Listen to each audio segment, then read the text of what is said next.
directive to security agencies on a unified security approach. He stated that the various security operations across the Northwest have led to the release of 11,259 hostages as at May 2025, disclosing that several bandit leaders and their gang members have been eliminated by security forces in Zamfara, Kaduna, and Katsina State. He further showed appreciation to Governor Uba Sani of Kaduna State for initiating the non-kinetic approach in addressing insecurity in southern Kaduna, Benin, Gwari, and other troubled communities in the state.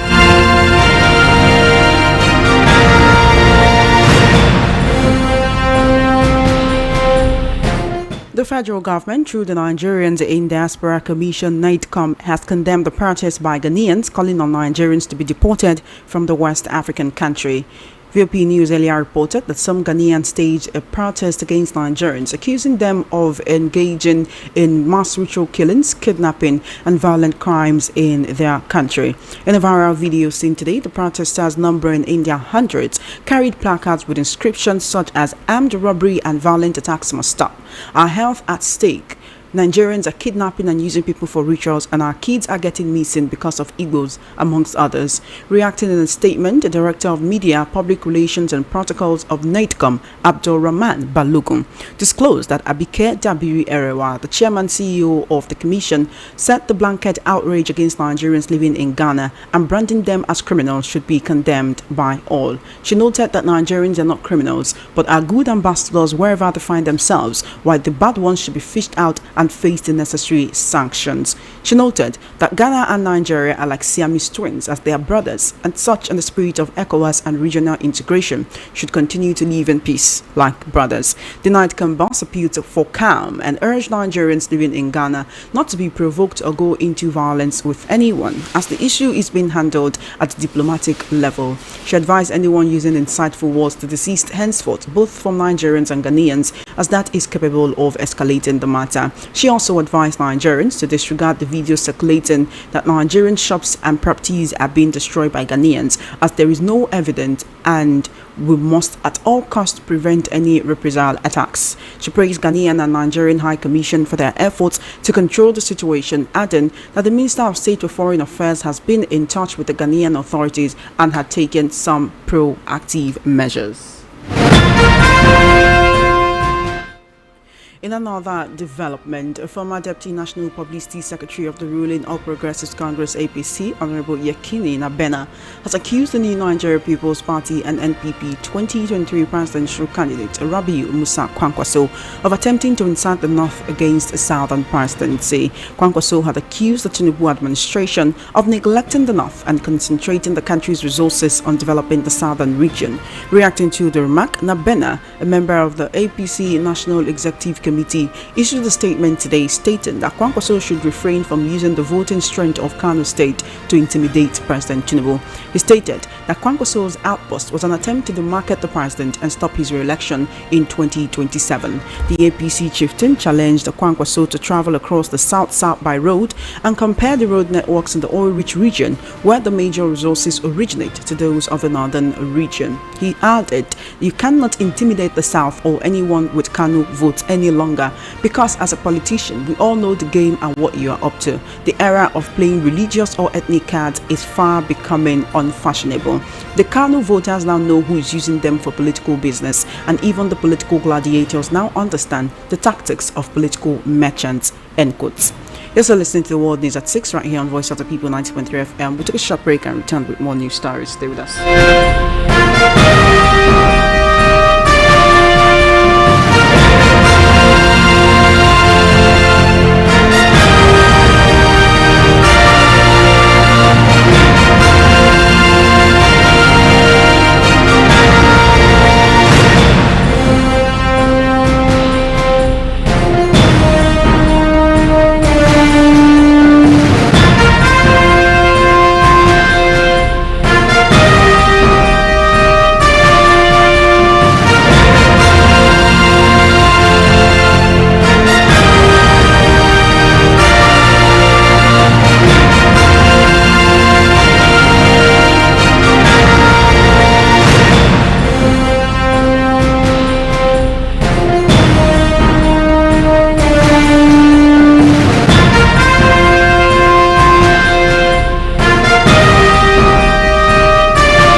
welcome back. You're still listening to the World News at 6 right here on Voice of the People 90.3 FM. The People's Democratic Party PDP in Nigeria's North Central Zone has called for the immediate reinstatement of Senator Natasha Akpoti-Uduaghan. The senator was recently suspended from the National Assembly. The demand was contained in a communique released after the party's inaugural zonal meeting held on Monday, July 28 in Lafia, Nasarawa State. According to the statement signed by Zonal Secretary Honorable Francis Orogo, the suspension of Senator Natasha was unjust and undermines democratic representation, particularly of the Kogi Central Senatorial District and Nigerian women.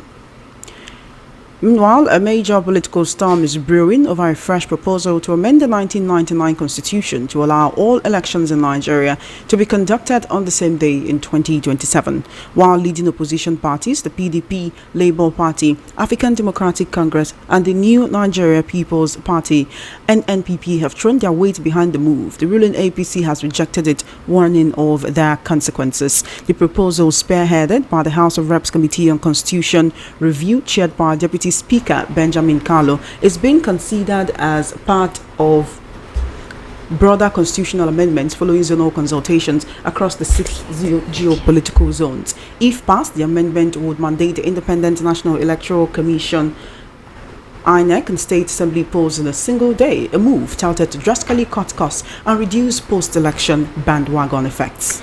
Meanwhile, former National Vice Chairman Northwest of the All Progressives Congress and member of the African Democratic Congress, Salihu Lukman, has warned the opposition coalition against godfatherism at all levels. In a statement today titled ADC and the Prospect of Internal Democracy, Lukman expressed worry that coalition godfathers might emerge in the ADC and begin to impose their candidates at all levels. He cautioned the party's leaders that Nigerians would not be deceived by any cosmetic design when presenting another party which duplicates their own parties. He also disclosed that while acknowledging Senator David Mark's leadership, which enabled the party to seal the agreement that produced a result of the emergence of new leadership of ADC, Lukman said, and I quote, "The truth is that the negative side of almost all our opposition political leaders is already at play. Many are taking steps to manipulate the process of leadership, reformation of the ADC. Loyalists are being promoted in a manner that suggests perhaps the 2027 general elections is already won. This will naturally be followed by anointing preferred candidates for 2027 general elections. Therefore, the first test of Senator David Mark's leadership of the party is the extent to which he can mitigate all these and ensure the ADC is not a party that will be controlled by godfathers." Lukman therefore emphasized that Nigerians anxiously await initiatives of Mark's leadership as the issue of the direction the party intends to take towards addressing the challenges facing the country. In a very recent development as well, as Professor Mahmoud Yakubu's tenure as chairman of the Independent National Electoral Commission nears its end, political actors and interest groups have begun subtle maneuvers to influence who takes over the sensitive role. Yakubu, who was first appointed in 2015 by former President Muhammadu Buhari and reappointed in 2020, will complete his second and final term in October 2025. While some stakeholders hope for a smooth and credible transition, others expressed skepticism about the process, especially given the presidency's constitutional powers to nominate a successor subject to Senate confirmation. Debate has also intensified over which geopolitical zone should produce the next chairman, with voices from the North Central, Southeast and South-South demanding consideration. Alex Obona, the former publicity secretary of Ohaneze Indibu, questioned the integrity of the process, citing President Bola Tinubu's pattern in previous appointments. He says, and I quote, "Our president is a Jagaban in all respects. The geopolitical zone does not make meaning to Jagaban. What makes meaning to Jagaban is a man who has been tested and trusted in his own values." Akin Fakbonda, a former federal permanent secretary, called for a radical overhaul of the electoral system. Meanwhile, the Middle Belt Forum President Bitrus Pogu said the time had come to appoint a neutral and incorruptible figure. Also, Pogu suggested the North Central should be considered, noting that the region has never held that position. Sura further called for someone from civil society or the judiciary, arguing that past INEC bosses from academia had failed to meet expectations. You're currently listening to the World News right here in Voice of the People, 90.3 FM. We'll take a very short break. When we return, we'll head into Abuja and the conversations on the World News at 6. To kindly stay with us.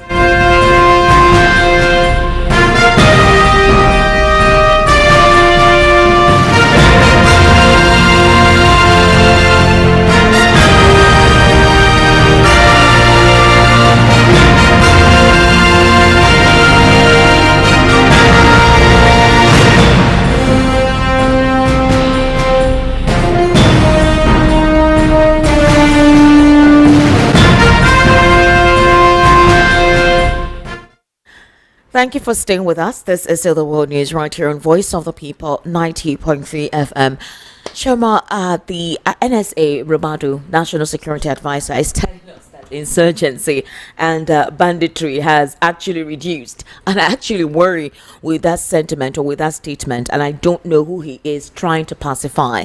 Just in Benue, there was an attack. A young man identified as Lucky Sesame was reportedly killed by suspected armed men. All right. Now, we also have a situation where that is not the only case. We also have another insecurity that took place very recently close to Benue as well. In fact, this one has to do with kidnappers threatening to kill abducted law students over unpaid ransom. These are abductors of 6 Nigerian law school students who have reportedly threatened to execute the victims of the ransom demanded if not paid, and this is in Anambra State. In fact, they were traveling from Onitsha, Anambra State to the Yola campus of the Nigerian Law School in Adamawa State. They were reportedly en route to resume academic activities following their court externship break, with lectures scheduled to recommence on Monday, July 28. Choma, most routes across the country is unsafe. It only feels like possibly Lagos and maybe you could say just this areas. It's not like there is no crime, but it is not so bad.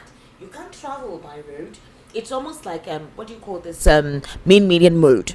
There is probability that any of 5 buses that ply either of the express routes going to other states, 1 or 2 of them could actually be taken over by this and terrorists and bandits. Having prayers in their hearts, I hope I'm not the one. It's yes, exactly. You're praying that your bus doesn't get into any of these individuals or these captors. It doesn't get into their way. That's not the only thing. Insecurity is bedeviling almost all regions, not just the north, the southeast. Delta State, I'm sure you know Harrison Gwamishuku. He was complaining vehemently that it's so bad. This one now is not even terrorist or whatever. Kidnapping is now a lucrative business. And these individuals have gotten so brazen. There is a video in broad daylight of them wanting to come kill one person that was driving into his compound. It was a security man that literally saved that man's life. He was quick in closing the gate. They even shot at the security man. God saved him. And Harrison is saying that these individuals, it's almost like the security operatives are comfortable with the victims' families paying ransom. This is what is going on right now in Adamawa. They are saying that these law school students, if they don't pay the ransom, they will start killing them off. We have instances where they even pay and they kill. In fact, the person who brings the money to the kidnappers is also killed. It's become the order of the day, and the NSA is telling us, Choma, that banditry and insecurity has reduced. If you remember, Esther, this is not the first time he's saying this. Unfortunately, this sounds so tone deaf. Was it not last week that President Tinubu called on APC governors saying Nigerians are crying, they should sit up? Was it not last week that 27 people were killed in Plateau? We spoke to Solomon Dalio. Was it not last month after that 27? After that 27, another one happened in the same Plateau. Was it not last week that about 7 women and infants were killed while returning from markets along that Bokos? Yes. In Plateau, from Bokos Market, the popular Bokos Market. 11,259 hostages have been released as at May 2025. If 11,000 people out of Nigeria's population are kidnapped, yes, they were released. We're happy about that. We thank the security agents for what they have been able to do. Most times it's per ransom that is paid. Sometimes it's ransom that is paid. They come out alive. That's what we are focusing on at this moment, right? But when you come out and say 11,259 hostages were released, the fact that 11,000 people were kidnapped under an administration that you serve as a national, what is the NSA telling President Tinubu? We have to really be worried about that. Chima, I read somewhere, was it Baba Chulawal? Yes, Baba Chulawal said recently that anytime anybody is inaugurated as a president, the first thing they do is to take their phones. They say they could be bombed with their phones, so they take their phones off from them or any of their personal items, and possibly that's the reason why they seem to be oblivious of the realistic situation. So a couple of persons do not have access to them to tell them the state of things, and that these individuals, possibly because they are guarding him, they literally isolate him from reality. They choose who comes around him, they choose what information gets to him, they monitor individuals like, and I don't think this is happening with President Bola Ahmed Tinubu, because I've seen a lot of people come close to him. When he came to Lagos, you saw how he accepted visitations from several persons. So that's an opportunity for them to tell them the reality. In other words, the president is aware of what is going on in the country. Whatever anybody is trying to say to exonerate him of being oblivious of the security situation in the country, I don't think that is true. We've seen the president meet with a lot of people, ask them to visit him at Aso Villa. Most of these governors, now I heard the reason why a lot of them are even preferring to be part of the APC is because they have a good connection with President Bola Ahmed Tinubu. That isolation, that distance, that vacuum is not there. You can pick up your phone and call the president and speak with him. You see celebrities go visit him in Aso Rock. He's actually quite accessible. So people tell him the reality on ground. So what is the problem? How can the NSA come out to make such a statement? What data or statistics is he reeling out from? What is he actually saying? Esther, do you know the sad thing? While he was talking about this today in Kaduna State, someone was unfortunately being killed in his farm in Benue State. Exactly. That's one of the parts. That's the insecurity I'm talking about. So it's very unfortunate. You know, you get this report and you just feel so sad. Your heart falls into your belly and you're asking how Esther, I cannot explain to you how I feel sometimes when I have to talk about these issues. And when I'm on matters, Choma, you wouldn't understand if you wouldn't understand. On God, I pray it never happens to anyone close to you. It's a psychological, emotional, mentally debilitating situation for any individual to find themselves. Choma, the torture you go through in the hands of these kidnappers, they treat you less than an animal. You don't want to go through such a horrendous situation. You can mentally, if you come out of that kind of situation alive, your psychological balance is completely disoriented. It would take therapies, like months of therapy and a proper reorientation of your psychology to get out of that space. Paying ransom, where will you have the money for therapy, Esther? You know, it's very, very unfortunate. Was it not in Bayelsa 2 weeks ago that people were protesting armed herdsmen killing? Was it not in Katsina that people were protesting? So this just sounds so tone deaf. This should not even be coming at this time. Maybe this is what they tell themselves when they sit with the president and tell him, you are doing well. And that's the reason why when Nigerians cry and cry and cry, they still come back to us, just like peterobi said the other day, with false statistics. And they'll blame him. They insulted him. They said all manner of things when he made that statement. Were rescued. Why would 11,000 people be kidnapped in the first place if the country is indeed safe? It's very annoying sometimes, you know, the way we talk about human life. Chuma, it's not annoying. It's beyond annoying. 1,192 people It's the lack of apathy. It's the lack of empathy, Chuma. They are apathetical to the spate of the issues Nigerians are going through. In those situations, they know they can never wear the shoes that Nigerians wear, so they don't know. And if you tell Chuma, as a Nigerian, you're responsible for your electricity. You're responsible for education. You're responsible for how you live. You're also responsible for security. Harrison was saying that beyond the security operatives, that the community members need to start donating money so that persons can begin to they'll need to reside in the forests. So you're paying. Do you know what they call weapons? Do you know? I'm not even talking about weapons. Do you know what they call security votes? Your security votes, this is part of the tax that you pay to the government to provide security for you. That is why you vote for government representatives. These are what they promise you when they are campaigning. To provide security, to provide social welfare, to ensure that they will make sure that policies implemented will make the economy viable for ease of doing business. These are usually part of their campaign strategies. And the reason why you see Nigerians pay tax is to ensure that their representatives whom they have voted to be in there provides this. So at the end of the day, you will pay the government for your existence, and then you will have to take your time. Can you imagine, Chioma? Can you imagine this? So what is our intelligence agency? What's the Nigerian intelligence agency doing? Can you imagine another one? ISS research reveals Boko Haram terrorist cell emerging near Abuja. Boko Haram terrorist cells in the capital city. Less than 200 kilometers from Abuja. You want to tell me that our NIs do not know this? The SSS do not know this? And everything you hear is politics. how they're politicking, how politicians shouldn't be this, or ADC that, PDP this, Labour Party that, and APC is concentrating, galvanizing, buying forms, doing door-to-door campaigns ahead of 2027. It seems to me that's one of the reasons why a lot of people are just, jumping ship, going to the APC. They want to be within the ruling party. They want to be able to have access to the corridors of power, to the coffers of the Nigerian treasury, so that they can protect themselves. Because they realize that if they should leave their security to the hands of the Nigerian security agents, they may not actually be secure in this country. It's appalling. It's annoying. The NSA, this is not what you should be coming and tell us at this moment. Is this what he will go and tell the victims of the Benue attack who are still in the hospital till now and who are having to foot their own medical bills? You go there and tell them the federal government is actually working. We're tired of being told that the government is working. We need to start seeing it. And Esther, my fear is, let it not be when the 2027 elections are closed, that's when we'll not actually start seeing the dividends of good government. Do you know very well that Donald Trump actually put Nigeria as a country on red alert for all of its citizens not to travel here because of insecurity and the hostile situation? Some Nigerians who reside abroad will come to Nigeria and then they will lose their lives. You would wonder, why did they even come home in the first place? They're even making it more difficult for the ones here that are trying to get visa. They don't want Nigerians in their country. Can you imagine? So what's going on in Ghana? US, UK. More stringent visa conditions. Shoma, this is a troubling situation. So it's a troubling circumstance. Should we hang in the air?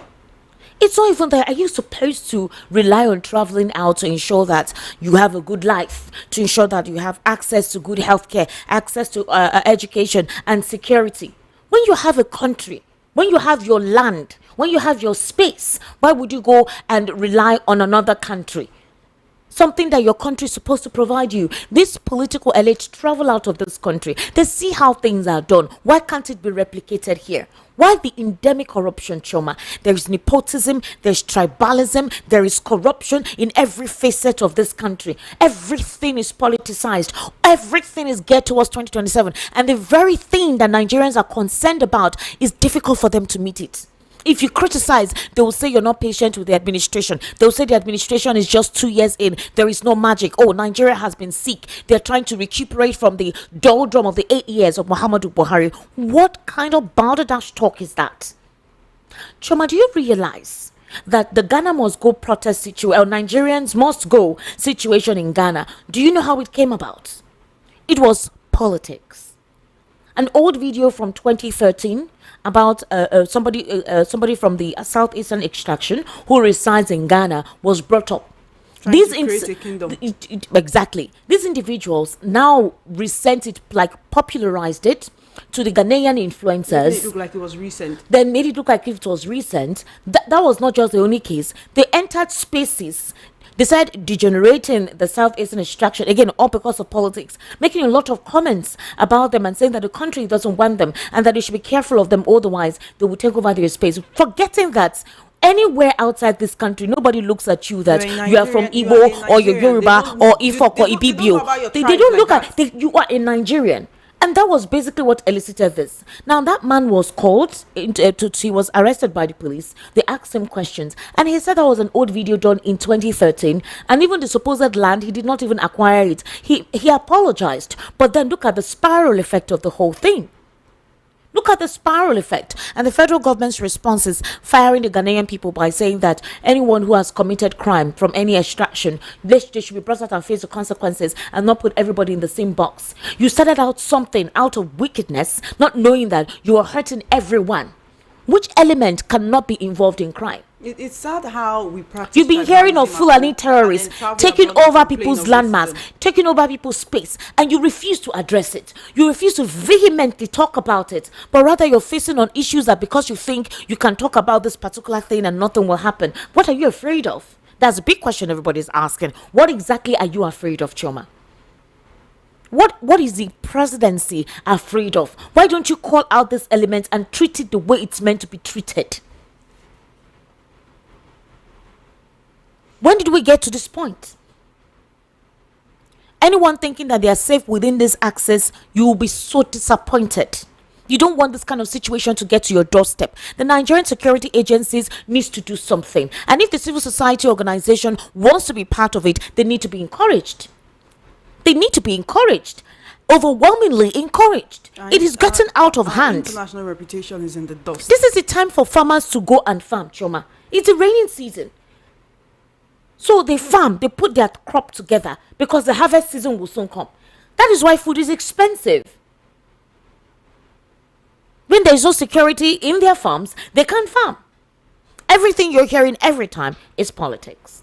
It's politics. That's where you hear them come out and talk. Peterobi talks today, you see all their spokespersons come out. Atiku speaks today, you see all their spokespersons come out. But when they hear situations like this, that is when they become numb. They don't talk. They're quiet. So what are you preaching? What example is your administration portraying? If you critique, they say, no, you're being biased. You're not being truthful. What does that mean? These are vehement questions, Shema, that everyone needs to talk about, even as we're having a situation globally, all right? It seems like the current presidents in some countries are beginning to make policies that is quite confusing, like you have with Donald Trump in the United States. A couple of persons are already complaining about some of the policies he's introducing and how stifling it is and how it's not even making sense. America first, no.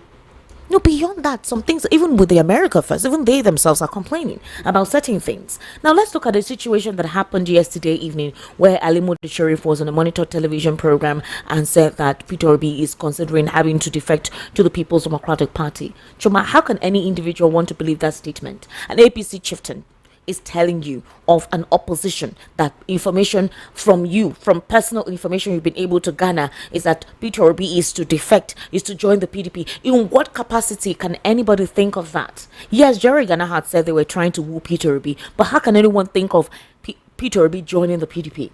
You know, this is one reason why a lot of people say Peterobi should bring his media team together and make sure they're always speaking for him. Make sure that whatever information is coming from his camp is coming from his own camp. What I'm even trying to say, how are you speaking on behalf of another political party? Like, you're not the authority. Speak on behalf of your own political party. Agreed. You can talk about the fact that, the opposition is not it. For example, I heard when he said the ADC doesn't exist, that is the role of political parties to actually prove their strength against their opposition.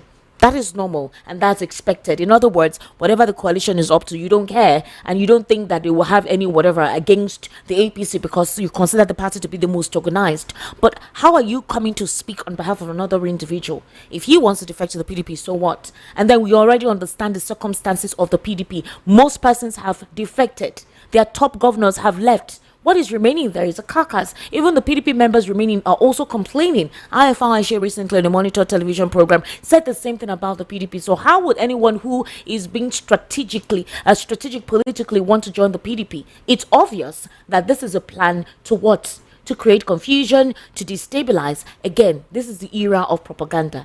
What will happen with all of this information? And like you rightly said, it is very, very important, okay, for the either the ADC or whatever it is, Peterobi or any of the coalition members belong to quickly speak. Who is the Obedient Movement Worldwide General Coordinator? They should have a media team. The man, he almost moves like a one-man army. Exactly. You know? So you have it goes to an interview and you can only see videos from the interviewer's perspective. You don't see his own people making videos, trying to run narratives. By now you think he understands how the Nigerian political landscape works and would actually get with the program. But I don't know, his own way of doing things is very different. But if he continues to allow people who should not be speaking for him to speak for him, they'll always run the narrative and just sort things for him ahead of 2027. He needs to show a little more seriousness in communicating with Nigeria. Crime and criminality is in every aspect of our polity. It's important that the administration of the day calls it out. Anybody that is into crime and criminality, regardless of who they are or the hierarchy they occupy, they should be called out. I think transparency and accountability is what Nigerians are asking for from our leaders. While they are all ahead of 2027, they need to consider that people need to sustain and be alive before then. And that includes ensuring that you curb out insecurity as best as you can. Make sure that food is accessible, social welfare is also affordable and available. That is the only way you can ensure that your economy is productive. When you have the productivity of your economy working well, the wheels of it rolling properly, then you definitely have a prosperous administration. And if that is not focused on, but rather focusing on how to ensure that you secure a win for 2027, then you have actually failed. and it will not leave a good legacy for anybody. Let's take a particular report from our VOP 96.1 FM in Abuja right about now.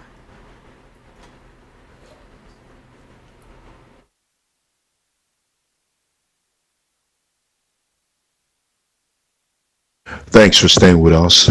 These are the latest developments in the nation's capital. I am in Kamyang John. The Federal Capital Territory Police Command has arrested 66 suspects during coordinated raids on criminal hideouts across Abuja. The intelligence-led operation was carried out late Monday night in several areas, including Lugbe, Karu, Kurudu, Maitama, Duse Alaji, Gwagolada, Dawaki, Nyanya, and Lokogoma. Security sources say the operation targeted uncompleted buildings and known black spots often linked to drugs use and petty crimes. All 66 suspects are currently in custody and undergoing screening at their respective divisional police headquarters. The police command says those found guilty will be charged to court, while others cleared after profiling will be released. The FCT police reiterated its commitment to sustaining aggressive operations to rid the territory of criminal elements and ensure the safety of residents. The Federal Capital Territory chapter of the Action Democratic Congress ADC has denied allegations that the party received 60 million naira for some politicians to swap chairmanship aspirants ahead of the February 21, 2026 council elections. Addressing newsmen at the party's secretariat in Abuja, the FCT secretary of the ADC, Ogu Hygienius John, dismissed the claims as baseless and false. He also refuted reports that aides to Senator Ireti Kingbe allegedly collected 50 million naira to facilitate swapping of chairmanship candidates from other political parties, describing the information as unfounded and a smear campaign. John insisted that the rumor was the handiwork of frustrated politicians bent on discrediting the ADC and its leadership in the territory. He reaffirmed the party's commitment to upholding the mandate of all candidates who legitimately secured their nominations, stating that there are no plans now or in the future to swap, replace, or invalidate any candidate's mandate. The University of Abuja Alumni Association has raised strong objections to the Federal Capital Territory's administration's plan to revoke a major portion of the university's land. In a protest letter addressed to FCT Minister Nyesom Wike, the association urged him to reverse what it described as an unlawful and arbitrary decision to reduce the university's land allocation from 11,000 hectares to just 4,000. The letter, signed by the association's president Habib Abdul Kadir and General Secretary Abdullahi Dangana, emphasized that the land originally allotted in 1988 under the Ibrahim Babangida military administration was part of the long-term vision to build a robust academic and research hub in the nation's capital.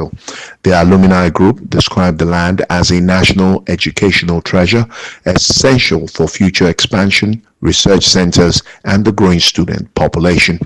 The further explained that the land was earmarked for the university's main campus, incorporating facilities for conventional and distant learning, agricultural and scientific research, as well as recreational and community service.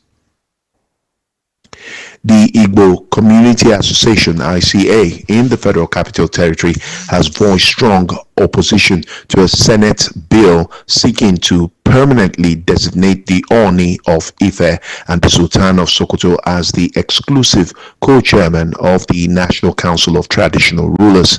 The bill, which recently passed second reading in the Senate, sparked national debate, drawing criticism from groups such as the Ohanese Ndigbo and the Middle Belt Forum.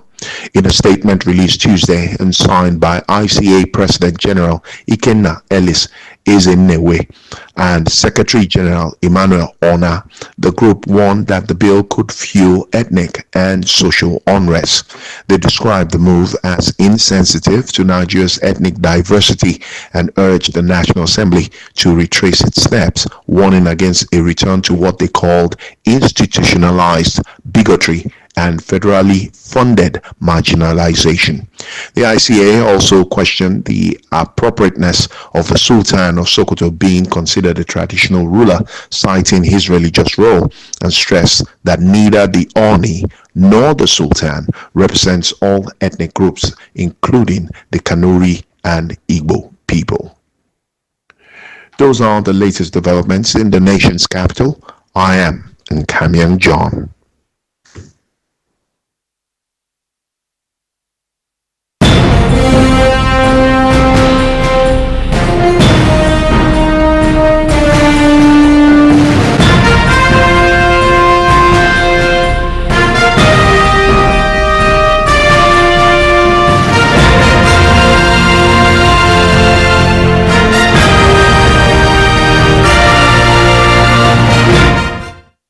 That was our correspondent and VOP 96.1 FM in Abuja, in Nkamiang John, giving us an update on issues in the Federal Capital Territory. Meanwhile, a former National Vice Chairman Northwest of the APC and member of the African Democratic Congress, Salihu Lukman, is warning the opposition coalition against godfatherism at all levels. The ADC stated that the prospect of internal democracy, Lukman expressed worry that coalition godfathers might emerge in the ADC and begin to impose their candidates at all level. What do you think would have actually engineered this or promulgated this, where you think that godfathers will be imposed? I mean, we already know the political party that is responsible for imposition. So what do they intend to gain if they've not been able to get their equilibrium in deciding what the ADC is all about? Right now, they're still trying to put themselves together and understand their pathway, in as much as they intend to be a strong opposition against the All Progressives Congress, right? So in what respect will that aspect come in for godfatherism? A couple of people think that in the next 3 months the ADC will be dissolved because they feel they do not have any clear pathway, or they do not really literally have an objective or an ideal, like political parties are meant to be within the confines of ideologies. The ideologies gives the political party a pathway on how they intend to run and how they intend to go.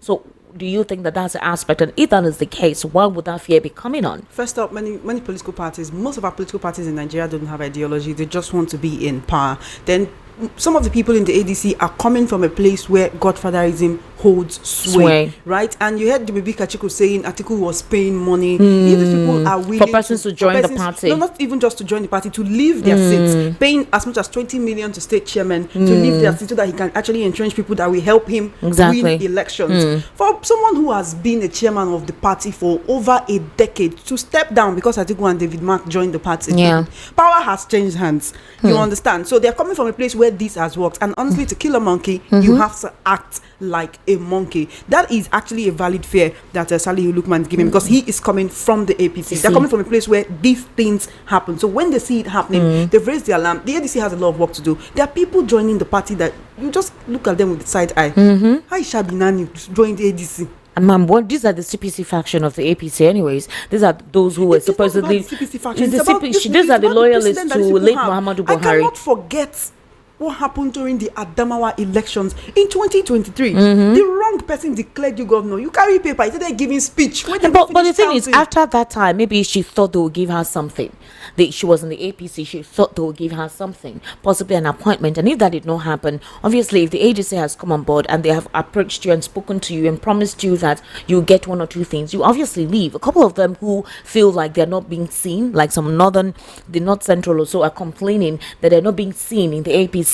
They are all vying for position. In fact, you know that INEC chairman is to exit very soon. By October, there's meant to be a new INEC chairman. So already lobbying has begun. Persons are already submitting names and nominated to the president. And they have to consider a lot of things. They have to consider the region, considering the region that Mahmoud Yakub is coming from. They now need to consider the region that the new person will come and which one fits. And then you need to satisfy. You need to create a set of balance. There's a lot of thinking that goes on. Some people feel that civil society organizations should be the one to select or think of someone who can be neutral to be the INEC chair. Others believe that if the president is going to pick an INEC chair, he should pick from a particular zone just because of where Mahmoud Yakub is coming from. Others feel that if the president is to select, that there will be no neutrality in that regard, because they feel that they will be influenced, all right, ahead of the 2027 election. So there are a lot of considerations when it comes to picking nominees, and in that institution is a very sensitive institution. It's an institution that determines the outcome of the next 4 years of Nigeria's democracy and Nigeria's political and economic future. So in other words, it needs to be a person who understands the importance of the law and obeying the constitution and adhering to objectivity and neutrality without any form of bias, because that institution has disappointed Nigerians for a very long time since they came on board. So while these conversations are on, we now have issues of considering how political parties are meant to conduct themselves, and it obviously feels like INEC is overwhelmed with a lot of responsibilities. There are a lot of parties who have issues, have gone to court. At the end of the day, it will stop on the INEC's table to decide who is what. They also need to organize elections. They have to look at they don't have enough personnel. They need to get ad hoc staff. There's a lot of considerations that seems overwhelming for them. But the thing is, they are paid for doing this, and if they know that they cannot carry it out, they need to let people know they can't carry it out, and possibly there'll be a review as to a committee of persons that will be responsible for conducting elections. The important thing is, whoever will emerge in October as the INEC chair needs to understand that they have a lot to do to sanitize and build trust of Nigerians on them because of how they felt that the 2023 elections was handled. Some Nigerians are more concerned about how this person emerges, and that's why they've been calling for electoral reforms. Randy Peters, every day they cry electoral reforms, because they believe that if someone puts you in a position, you'll be constrained to be loyal to that person. So it doesn't matter what region the person comes from or what tribe the person comes from. Once they are aware of the process of their appointment, their loyalties might be shifted away from the Nigerian people. That's so true. I was talking with Mr. Delifanimo earlier today, and I said electoral reform. He said, no, it's not about electoral reform. It's about the provisions of the Electoral Act. What does it say? It should mandate. It's not just about INEC coming to give us promises. BVAS and IREV will work. It should be mandated in the Electoral Act. If it doesn't work, then you redo the election. It's true. When it comes to electoral reforms and all of that, it's not just about who appoints the INEC chairman. Even if the appointment of the INEC chairman is still in the hands of the president, there will be certain guidelines that the chairman just has to follow, and if they don't follow that guidelines, there will be a problem. Maybe we should even have a woman as INEC chairman this time around. But I know it will not change anything. It will to be honest with you, some of the women, it's not about Nigerians. Some of the women have not lived, upright. Remember Stella Odua? Remember Waziri? That was for better age. They have not proven themselves. All right, and that's a wrap on the world news at 6. My name is Esther Achukwu. And my name is Chioma Innocent. Good evening, and thank you for listening.